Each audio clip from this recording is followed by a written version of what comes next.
আসসালামু আলাইকুম। আপনাদের সাথে একটা আজকে জিনিস শেয়ার করব। একটা গাছান্ত গাছগাছালির ওষুধ, এটাকে এমনিতে গাছান্ত ওষুধে বলে।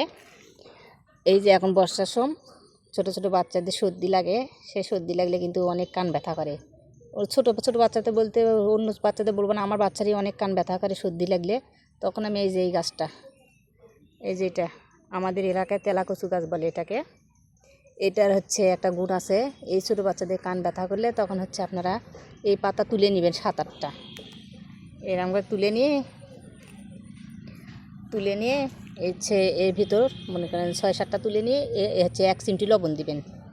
লবণ দিয়ে এটা কিন্তু এইরকম করে মতলানির সাথেই কিন্তু আপনার রস বের হয়।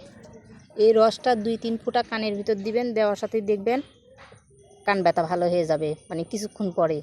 এটা আমার ছেলেকে মাঝে মাঝে আমি দিয়ে দিই, সর্দি লাগলেও কান ব্যথা করে। ওটা অনেক উপকারী। এটা আমার এক দাদি আমাকে দেখে দিয়েছে যে এটা দিয়ে দিলে এরকম করে ভালো হয়ে যায়।